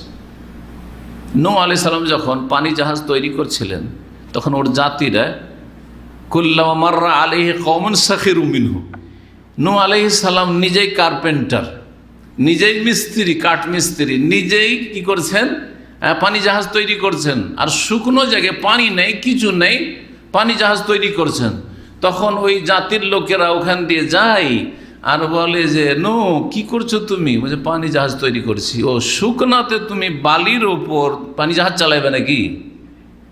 এইভাবে ঠাট্টা উপহাস করে। সাখির উমিনো, তাকে নিয়ে ঠাট্টা উপহাস করতো, এটা চরিত্র। জি হ্যাঁ, আজও আপনি যখন সংখ্যালঘু থাকবেন, আপনি যখন দুর্বল থাকবেন, যতই সহি আকিদার কথা বলেন, যতই তাদের হিতাকাঙ্ক্ষী হন, যতই দলিলের সাথে বলেন, আপনাকে নিয়ে উপহাস করবে। জি, আপনার নামাজকে নিয়ে উপহাস করবে। দেখছেন না বেদাতি মোল্লা কি পড়েছে, কত বড় ইসলামের শত্রু। এটা তো ঈমান ভঙ্গকারী বিষয়। যেই ব্যক্তি সহি আকিদার সালাত দেখাচ্ছে, বুকের উপর হাত বাঁধাকে এইভাবে দেখাচ্ছে, আউযু বিল্লাহি মিনাশ শাইতানির রাজিম। এই শয়তান থেকে উম্মতে মুসলিমাকে আল্লাহ যেন নাজাত দান করেন। চিন্তা করেন আপনি যদি মুখে দাড়ি নিয়ে আর মাদ্রাসা পড়ে, কওমি মাদ্রাসা পড়ে, দাওরার পাগড়ি নিয়ে, তারপরে এইভাবে সুন্নাত রাসূলুল্লাহ সাল্লাল্লাহু আলাইহি ওয়াসাল্লাম নিয়ে উপহাস করে, জীবনে কোনো আহলে হাদিস এইরকম করে বেঁধেছে? এইরকম করে না। বুকে হাত বাঁধতে বলা হয়েছে, বুক যেটা সে বুকের উপর হাত বাঁধে। তারপরে নামাজ নিয়ে উপহাস। হ্যাঁ, নামাজ নিয়ে কি উপহাস তাদের? অথচ তাদের মজহাবে ফার্সি ভাষায় নামাজ জায়েজ, তাদের মজহাবে ফার্সি ভাষায় সূরা ফাতিহা পড়া জায়েজ, তাদের মজহাবে ফিকহ হানাফিতে আল্লাহু আকবার, যত তাকবীর আছে, সামি আল্লাহু লিমান হামিদা, সালাম ফিরা, সব কিছু, তাশাহুদ পড়া, সব ফার্সি ভাষায় জায়েজ। আল্লাহু আকবার বলা দরকার নাই হানাফি মজহাবে। নামাজ পড়ার জন্য আল্লাহ বুজুর্গ বার্তার আস্ত বললেই চলে। ছোটকালে ফার্সি পড়েছি, 3টা সাবজেক্ট, ওই জন্য কিছু ফার্সি জানি। আল্লাহ বুজুর্গ বার্তার আস্ত হইতে আল্লাহ আকবরের তর্জমা হইল আল্লাহ মহান, আল্লাহ বড়। যে ফার্সিতে জায়েজ, কারণে ওই ফার্সি ভাষায় ইমাম আবু হানিফা রাহিমাহুল্লাহর ভাষা।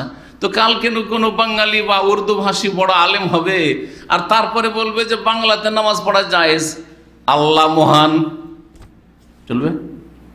ফার্সিতে চললে কেন বাংলায় চলবে না? তো চলবে। উপহাস করছেন, অথচ নিজের মজহাবের কিতাবে কি আছে হ্যাঁ একটু লজ্জা পাই না? লজ্জা করা উচিত, লজ্জা করে। এত ভুল ভাল নিয়ে আর এত বিদাত নিয়ে, আবার যারা কোরআন সুন্নাহ অনুসারী তাদেরকে নিয়ে উপহাস করেন, আল্লাহ যেন হেদায়েত দান করেন। সম্মানিত ভাতৃমণ্ডলী, আল্লাহ বলছেন ওয়ালাকাদ উস্তুহজিয়া বিরুসুলিন মিন ক্বাবলিক, হে নবী তোমার পূর্বে অনেক রসুলকে নিয়ে উপহাস করা হয়েছে। ফাহাকা বিল্লাযিনা সাখিরু মিনহুম মা কানু ইয়াস্তাহজিউন মা কানু বিহি ইয়াস্তাহজিউন, যেই ঠাট্টা উপহাস করত তাদের এই ঠাট্টা উপহাস করার আযাব তাদেরকে ঘিরে ফেলেছে। ঠাট্টা উপহাস করা যে অপরাধ পাপ, এর আযাব এর শাস্তি তাদেরকে ঘিরে ফেলেছে যারা ঠাট্টা উপহাস করেছে। এতে যাকে নিয়ে উপহাস করা হয়েছে অথচ সে হকপন্থী, তার কোনো ক্ষতি হয়নি। তাকে আল্লাহ বিজয় দান করেছেন, তাকে আল্লাহ সাহায্য করেছেন, তার আল্লাহ হেফাজত করেছেন। দ্বিতীয় যে তাদের পদক্ষেপ ছিল দ্বীন ইসলামের দাওয়াতকে, নবী করিম সাল্লাল্লাহু আলাইহি ওয়াসাল্লামের এই ওয়াহির দাওয়াতকে ঠান্ডা করে দেওয়ার জন্য বা নির্মূল করে দেওয়ার জন্য, সেটা হচ্ছে মুহাম্মদ সাল্লাল্লাহু আলাইহি ওয়াসাল্লাম যা শোনাইতেন, আয়াত নাজিল হচ্ছে সাথে সাথে শোনাতেন। প্রথম মুমিন মুসলিমদেরকে শোনাইতেন, তারপরে কাফেরদেরকে দাওয়াত দেওয়ার ক্ষেত্রে কোরআনের আয়াত পড়ে পড়ে শোনাইতেন, দাওয়াত দিতেন, যাতে করে কোরআন আমাদের লোকেরা অর্থাৎ মক্কার কাফের মুশরিকরা কেউ না শোনে। শোনায় বাধা দিতে হবে, খবরদার শুনতে দিও না, শুনতে দিও না। বাচ্চারা শুনলে জাদু লেগে যাবে, এরকম মিথ্যা কথা বলতো, জাদু লেগে যাবে। বাচ্চাদেরকে কোরআন শুনতে যেতে দিও না, নারীদেরকে যেতে দিত না। খবরদার, সাবধান, কানে তুলা ভরে রাখবে, না হলে কানে যদি কোরআনের আওয়াজ পৌঁছে জাদু লেগে যাবে, তখন তুই স্বামীকে ছেড়ে টান দিবি, মুসলমান হয়ে যাবে। জি, কোরআনে কারিমে কথা আল্লাহ বর্ণনা করেছেন। এবং কোথাও যদি দেখছে যে হঠাৎ করে সামনে চলে এসছে একজন কাফের বা কয়েকজন কাফের, আর দেখছে যে এখানে কোরআন তেলাওয়াত করছে, কোরআন পড়ে শোনাচ্ছেন কে? রাসূলুল্লাহ সাল্লাল্লাহু আলাইহি ওয়াসাল্লাম, তখন তারা হইচই করা শুরু করত, চিৎকার করা, হট্টগোল করা শুরু করে দিত, যাতে করে কিছু শুনতে না পায়, কানে না পৌঁছে যায়। সুবহানাল্লাহ। জি, এই আচরণটা বেদাতীদের নাই। আজকে 21-22 বছর হচ্ছে এই দামাম ইসলামী সেন্টারে, পুরাতন প্রথম সেন্টারে যখন আসি, অনেক ভাইরা যারা হেদায়েত হয়েছেন তাদের বয়ান, তাদের বিবৃতি, তার মধ্যে আমাদের একজন তরিকুল ইসলাম ছিল, জানেন তো? জি হ্যাঁ, ও প্রথম যখন আসে তখন ওকে বলছে, এরকম বহু ছেলেরা এসে আমাকে বলেছে হেদায়েত হওয়ার পরে, হেদায়েত না হলে তোর আর বলতো না আসল অবস্থাটা, এসে বলছে শেখ প্রথম যখন আসি, প্রথম আমরা একটা দিয়েছিলাম, প্রলোভন দিয়েছিলাম যে নতুন লোকের কাছে আসুক, কারণ 15টা লোক দিয়ে শুরু করেছি প্রথম, তো লোক তো আস্তে আস্তে বাড়াইতে হবে। তো প্রলোভন কি, ওই যে মারিফুল কোরআনটা বাংলা তরজমা আছে না, ওইটাতে তো ভুল অনেক আছে, কিন্তু মেন 5টা জায়গার ভুল কারেকশন করে ওইটা বিতরণ করতাম, কারণ আমাদের কাছে প্রায় সুবহানাল্লাহ 1 লক্ষ কপি ছিল, 1 লক্ষ কপি ছিল আমাদের স্টোরে। তো তখন ওই বিতরণ করতাম। তো বিতরণ করার ক্ষেত্রে আমাদের যে ডাইরেক্টর ছিলেন, অ্যাসিস্ট্যান্ট, খুব ভালো মানুষ, উনি পরামর্শ দিয়েছেন শেখ আহমদ সুলতান, যে কাজ করেন 2-4টা দার্সে আসুক, আর তারপরে এমনি দিয়েন না, না নিয়ে টান দিবে, দার্সে আসবে না, শর্ত লাগিয়ে দেন কয়েকটা দার্সে আসুক। তখন আপনারা জানেন অনেকে পুরাতন ভাইরা যে শর্ত ছিল তখন যে 5টা দার্সে আসবে মঙ্গলবার করে, তখন একটা করে কপি কোরআন দেব, 5টা আসতো। তো তরিকুল ইসলাম নিজেই বলছে যে এইখানে মসজিদের সামনে দাঁড়িয়ে আছি, তখন পুরাতন মসজিদ ছিল এখানে, গার্ডেন মসজিদ বলে, মসজিদের গেটের সামনে দাঁড়িয়ে আছি, আরও পুরানো সেন্টারটা ওইখানে দেখছে যে আমরা অফিসগুলো আছে ওইখানে হিজরা, আর তাকে দেখছি যাবো কি যাবো না, যাবো কি যাবো না, এই তো অফিস হচ্ছে। কেউ বলতো যে এটা হচ্ছে ওয়াহাবিদের অফিস, কেউ বলতো এটা জামাত ইসলামীর অফিস। জামাত ইসলামী বললেও দূরে সরানো যায় দেওবন্দীদেরকে, কওমিদেরকে, কারণ চরম অ্যালার্জি, আর ওয়াহাবি বললেও সরানো যায়। হ্যাঁ, তো কেউ বলতো জামাত ইসলাম অফিস, আর কেউ বলতো ওয়াহাবিদের অফিস, এই বলে বিভ্রান্ত করত। আরও কত কথা বলতো, তো তার মধ্যে এটা একটা কথা। তো ওকে কেউ বলেছে যে এখানে লোকেরা বিরিয়ানি খেতে যায়, এটা একটা কথা ছিল। কেউ যদি নতুন আসাতে কি বলতো, বিরিয়ানি সেন্টার, ইসলামিক সেন্টার কি বলতো জানেন? বিরিয়ানি সেন্টার, একেবারে নিম্নমানের একটা বিরিয়ানি জুমার দিনে দিল্লি দরবার থেকে তখন দেওয়া হইতো। কোনো রকম মানে কুত লায়ামুদ, যেটাকে আরবিতে বলে, মানে খেয়ে দিয়ে বাঁচা যাবে, ওই দিনটা থাকা যাবে, এইরকম খাবার দেওয়া হইতো। আর এইটাকে অপপ্রচার চালিত বেদাতীরা কি বলে, যে এটা হচ্ছে কি বিরিয়ানি সেন্টার, তার মানে তুই যাবি বিরিয়ানি খেতে, যাতে করে আর না যায়। লোকেরা বলবে যে পেটু কাছে বিরিয়ানি খেতে যায়, যাবো না। কথা বোঝা গেছে না? এখনো কেউ কেউ বলতে থাকে, এখনো বলতে থাকে, চলতেই থাকবে। দাওয়াতের শত্রুতা কিয়ামত পর্যন্ত চলতে থাকবে। কোরআন এবং হাদিসের দাওয়াতের শত্রুতা ওই যে শুরু হয়েছে 1400 বছর আগে, চলতে থাকবে কিয়ামত পর্যন্ত। এটা কম আর বেশি চলতেই থাকবে। তো সুবহানাল্লাহ, কত রকমের কথা এসব শুনেছি আর শুনতে হবে। তো আল্লাহ রাব্বুল আলামিন এইরকমই চরিত্র করেছেন বাতিলপন্থীদের। তো এটাকে শেষ করি। এরা যথাসাধ্য দূরে থাকার চেষ্টা করতো এবং দূরে রাখার চেষ্টা করতো নিজের আত্মীয় স্বজন বা পরিবারের লোকজনকে। যখন নবী করিম সাল্লাল্লাহু আলাইহি সাল্লামকে দেখতো যে দাওয়াত দেবে, তখন সেই দাওয়াতটা যাতে করে তাদের কাছে না পৌঁছে, কেউ যেন শোনার সুযোগ না পায়, এটাই চেষ্টা করতো। এবং একে অপরকে এই কথাগুলি পাঠ পড়াইতো, শিখাইতো। যে কোনো জায়গায় যদি কোরআন শুনতে পাস একটু দূর থেকে, যে কোরআনের আওয়াজ শোনা যাচ্ছে, সেখানে হইচই শুরু করে দিবি। হ্যাঁ, আর না হলে ওখান থেকে দূরে পালিয়ে যাবি, সরে যাবি, না হলে জাদু লেগে যাবে ইত্যাদি। আল্লাহ রাব্বুল আলামিন সূরা ফুসসালাতে এই মর্মে ইরশাদ করেছেন, ওয়াকাল আল্লাযীনা কাফারু লা তাসমাউ লিহাযাল কোরআন। কাফেররা বলতো যে এই কোরআন শুনিও না, ওয়ালগাউ ফীহি, আর কোথাও যদি কোরআনের তেলাওয়াত চলে তো সেখানে হইচই করিও, চিৎকার করিও, লাআল্লাকুম তাগলিবুন, যাতে করে তোমরা জিততে পারো, তোমাদের জিত হয়, হার না হয়, আবার তোমাদের লোক মাইনাস না হয়ে যায়, ইসলাম কবুল না করে নেয়, সেজন্য হইচই করে উড়িয়ে দেবে। আজকাল বেদাতিরা যে বহাস করে না, এটাও একটা শিখার বিষয় রয়েছে। বহাস করে কি করে না? বহাসে যখন দলিলে হেরে যাবে তখন কি করে জানেন? হ্যাঁ, এমন একটা ঝামেলা বাঁধিয়ে দেবে, হইচই বাঁধিয়ে দেবে, মারামারি পরিস্থিতি তৈরি করে দেবে যে আপনার আশঙ্কা হবে জান নিয়ে, কারণ সংখ্যা কম, তো জান তো বাঁচাইতে হবে, যাতে করে এইরকম পরিস্থিতি তৈরি করে দেওয়া যায় আর মানুষ বিভ্রান্ত হয়ে যায় আর আসল জিনিসটা না বুঝতে পারে। দলিলে যখন হেরে যায় তখন তারা কি করে? 5 নম্বর দলিল ব্যবহার করে। আমি আমার একটা আলোচনা বলেছি, আমার এক ওস্তাদ ছিলেন, তিনি মোনাজারা করতেন, মানে তর্কবিদ ছিলেন। তো উনি বলতেন যে বেদাতিদের দলিলের উৎস হচ্ছে 5টি, কোরআন সুন্নাহর দলিলের উৎস হচ্ছে 4টি, আর বেদাতিদের হচ্ছে 5টি। জানেন? প্রথম কোরআন কিতাবুল্লাহ, তারপরে সুন্নাতে রাসূলুল্লাহ হাদিস, আর তারপরে হচ্ছে ইজমা উম্মত, আর তারপরে হচ্ছে 4 নম্বর হচ্ছে কিয়াস। এই 4টাতেই যখন না পারবে তো 5 নম্বর হচ্ছে লাঠি, মারামারি। 5 নম্বর হচ্ছে কি? মারামারি। হ্যাঁ, বহাস শুরু করিয়েছে, তখন মারামারি শুরু করিয়ে দেবে, লাঠিয়াল বাহিনী রেডি রেখেছে, মারামারি শুরু করিয়ে দেবে। আর সকাল হইলে তখন পত্র পত্রিকাতে ছাপিয়ে দেবে যে ওরা মাহফিল ছেড়ে, বহাস ছেড়ে হেরে গিয়ে পালিয়ে গেছে। বুঝা গেছে? জি হ্যাঁ, এ হলো চরিত্র তাদের, এ হলো চরিত্র।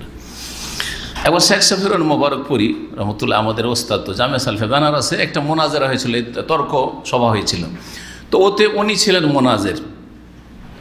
বেরেলভিদের সাথে, মাজারপন্থীদের সাথে, রেজবিদের সাথে মোনাজারা ছিল।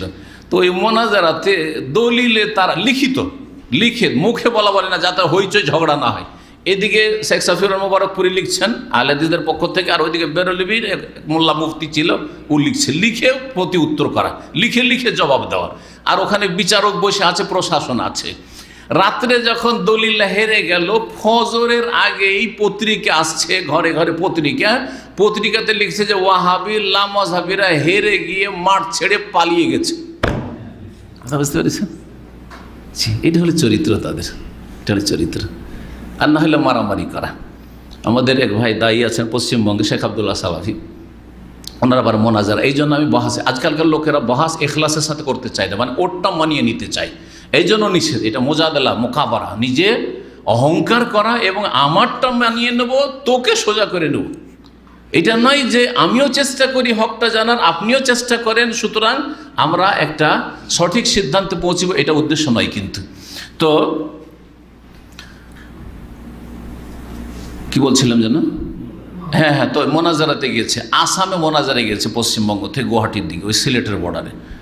যাওয়ার পরে বেদাতিরা যখন দেখলো যে এখানে তো হেরে যাব, তখন ওরা এক বাহিনী তৈরি করেছে, হ্যাঁ, লাঠিয়াল বাহিনী।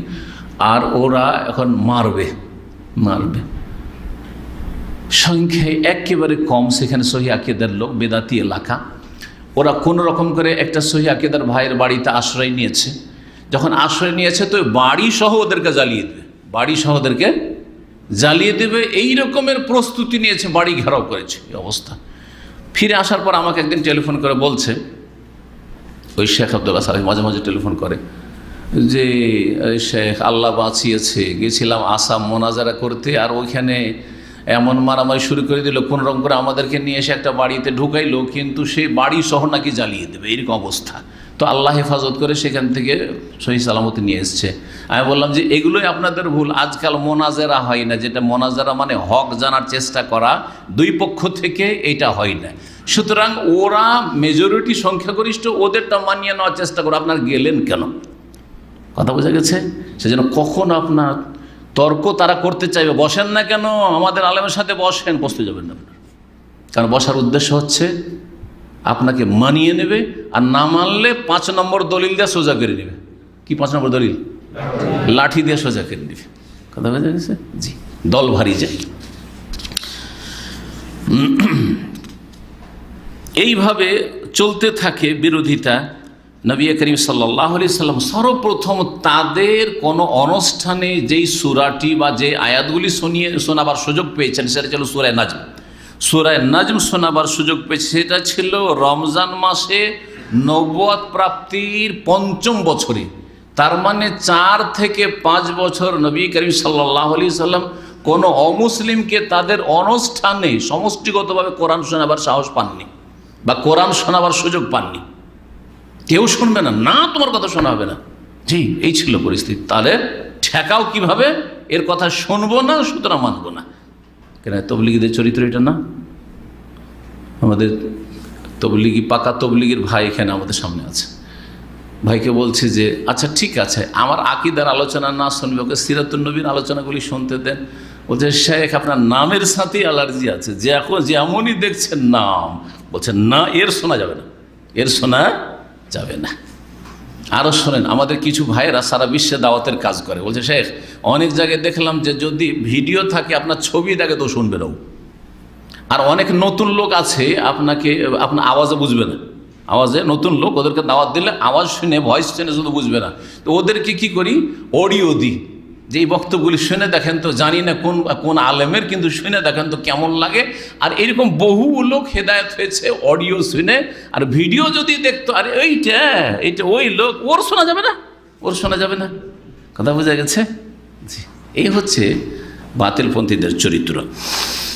তো এইভাবে রাসূলুল্লাহ সাল্লাল্লাহু আলাইহি ওয়াসাল্লাম দাওয়াতের কাজ করেছেন, এবং নবী সাল্লাল্লাহু আলাইহি ওয়াসাল্লাম নামাজের ভিতরে কোরআন তেলাওয়াত করতেন উচ্চ স্বরে প্রথম দিকে, আর রাত্রে বিশেষ করে তাহাজ্জুদের সালাতে তেলাওয়াত করতেন। তখন কাফেররা কোরআনে কারীমকে গাল দিত, কোরআন যে নিয়ে আসছে জিবরাইল আলাইহিস সালাম, জিবরাইলকে গাল দিত, এবং যার প্রতি নাজিল হচ্ছে তাকে গাল দিত, সবকে গাল দিত, আল্লাহকেও গাল দিত। জি, এইভাবে মানুষ যখন আবেগে চলে আসে, বিবেক হারিয়ে ফেলে, তখন কি বলে কিছু বুঝে না, কাকে যে গাল দিচ্ছে, কি বলছে কিছু বুঝে না, এরকম করতো তারা। তখন আল্লাহ রাব্বুল বললেন যে তোমার কোরআন এদেরকে শোনানোর জন্য, বা একটু উচ্চ স্বরে তেলাওয়াত করে তাহাজ্জুদ পড়ার কারণে আশেপাশের লোক শুনতে পাচ্ছে, তখন আল্লাহকেও গাল দিচ্ছে, জিবরাইলকেও গাল দিচ্ছে, তোমাকেও গাল দিচ্ছে, কোরআনকেও গাল দিচ্ছে। তো এক কাজ করো, ওয়ালা তাজহার বিসলাতিকা ওয়ালা তুখাফিত বিহা ওয়াবতাগি বাইনা যালিকা সাবিলা, তুমি উচ্চ স্বরে অত তেলাওয়াত করিও না। তোমার আওয়াজ তুমি নিজেকে শোনাবে, আর তোমার কক্ষে, রুমের ভিতরে যেন থাকে, বাইরে আওয়াজ না যায়, আশেপাশের যারা কাফের আছে মক্কার, তারা যেন শুনতে না পায়। কারণ এর রিয়াকশান হচ্ছে ওয়ালা তুখাফ, একেবারে আস্তে মনে মনে পড়িও না যে তুমিও নিজে শুনছো না বা পাশের লোক শুনছে না, আর জোরেও পড়িও না। ওয়াবতাগি বাইনা যালিকা সাবিলা, এর মাঝামাঝি পথ তুমি অবলম্বন করো। এই ছিল নবী করিম সাল্লাল্লাহু আলাইহি ওয়াসাল্লামের দাওয়াতের বিরোধিতার ক্ষেত্রে দ্বিতীয় পদক্ষেপ। আর এই ক্ষেত্রে আরও কিছু কথা আছে, সময় এগিয়ে চলে গেছে, এই জন্য ইনশাআল্লাহ তাআলা বাকি আলোচনাগুলি আগামী সপ্তাহে পুরা করব। আল্লাহ যেন আমাদেরকে দ্বীন ইসলাম সঠিকভাবে বুঝার তৌফিক দান করেন, কোরআন এবং নির্ভেজাল সহি হাদিস থেকে এবং সেইভাবে পালন করার তৌফিক দান করেন এবং আমাদের অন্তরকে আল্লাহ যেন সাফ পরিষ্কার রাখার তৌফিক দান করেন। রব্বানা লা তুযিগ কুলুবানা বা'দা ইয হাদাইতানা ওয়া হাব লানা মিন লাদুনকা রাহমাতান ইন্নাকা আনতাল ওয়াহ্হাব। রব্বানা আতিনা ফিদ দুনিয়া হাসানাহ ওয়া ফিল আখিরাতি হাসানাহ ওয়া কিনা আযাবান নার। রব্বানা তাকাব্বাল মিন্না ইন্নাকা আনতাস সামিউল আলিম ওয়া তুব আলাইনা ইন্নাকা আনতাত তাওয়াবুর রহিম। সুবহানা রাব্বিকা রাব্বিল ইজ্জাতি আম্মা ইয়াসিফুন ওয়া সালামুন আলাল মুরসালিন ওয়াল হামদুলিল্লাহি রাব্বিল আলামিন।